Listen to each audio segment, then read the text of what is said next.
Before we start, I just want to give a quick thank you to all of the crewmates who are supporting the channel on the SocraTetris Patreon page. If you are enjoying the channel, consider pitching in $3 a month in order to help me make videos and to have your name credited here at the start. With that said, let's begin. Elden Ring is a game where hundreds of thousands of players have delved deep into the esoterics of its lore and world building. It is a game where people have dedicated countless hours and sacrificed immeasurable sleep to give a concrete timeline to a tale that is, by design, incomplete.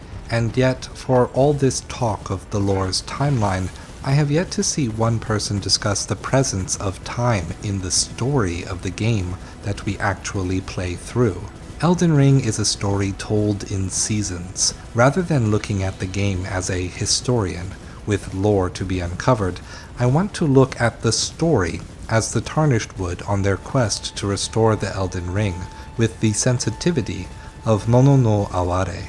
The thing I love most about Elden Ring are the deep and bright colors of its world. In an environment where open worlds aim for realism, even in fantasy settings, where games lean into the misguided impression that browns, grays, and desaturated colors mean realism, Elden Ring embraces that it is a fantasy, flooding every area of the game with intense primary color theory.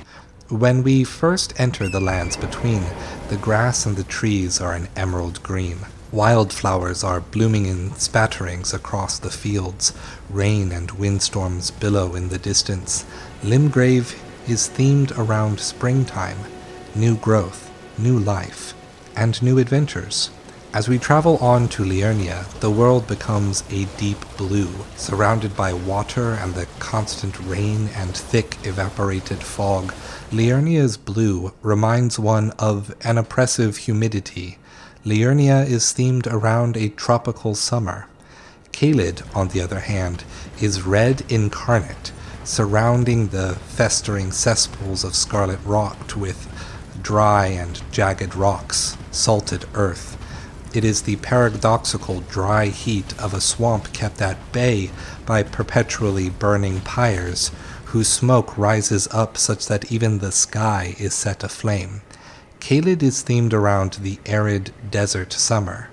As we ascend beyond to the Altus Plateau, the leaves of the trees turn a tawny goldenrod. Even the grass takes on the orange and yellow hues. Altus Plateau is themed around autumn. The life of summer now fading and falling. Stillness and quiet grow with each passing day. Ladies dance in the harvest festival to preserve the last vestiges of warmth. Fall represents the end of an era, the fading of the light, the end of the Golden Order once thought free of death. As we reach the mountain tops of the giants, we have clearly entered winter. White snow blankets the ground. Life frozen in a temporary death, only to see that the ground is littered with the corpses of giants, both recently overtaken by Deathroot and corpses far more ancient.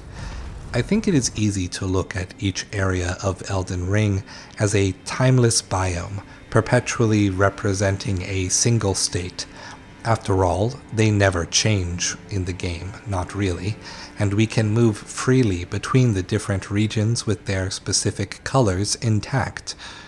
Yet, just as Elden Ring has a day and night cycle to indicate the passage of time, so too can we look at the entire journey as a passage of time. The story of Elden Ring sees the Tarnished of no renown travel across the lands between over the course of an entire year. Yet when they achieve the first step of their goal, when they commit a cardinal sin and burn the Erd Tree, the result is being ushered into a realm of sleep by Melina, to awaken in a land beyond time when we reach Farum Azula. Farum Azula's colors are trapped by desaturated browns and grays. The flora of the islands have been separated from time. Trees with the verdant green of summertime stand only a few feet away from trees with the reddened leaves of autumn. Time is broken in Farum Azula, and when we return to the lands between, we find the Ashen capital, to see a world that has finally given way to death. It is this theme of timelessness that will lead us to a discussion of how time is expressed in the Land of Shadow. Descending underground into the untimed night of the Mogwin dynasty is where we find the cocoon of kindly Miquella's flesh, Saint Trina, the Lady of Sleep, sleeping like a corpse, taking the former hand of gentle Miquella to experience our own petit mort, a little death, by which we may discover the greatest pleasure. Is that not the entire ethos of a Souls-like game? In the Land of Shadow, time and color have been broken. The weather changes every couple minutes. In the day, the light is harsh and fades reflections. In night, the dark crushes contrast into an invisible blank. Colors are overly saturated and sharpened until they fall to a threshold beyond which all color is lost to an umbral blur. Here, in a land filled with many kinds of death and decay, time is broken. Surrounded by amber waves of grain and shining headstones, you can feel that time moves unnaturally here. Our mono no aware must give way, as we realize that an awareness of death may only be appreciated where death yet holds us. Perhaps this is merely a first impression. Perhaps this color of timeless death will not last as I travel further into the DLC. For now, the passage of time and the terror of it stopping are the first and last companion on this journey. Thank you for watching, and stay true.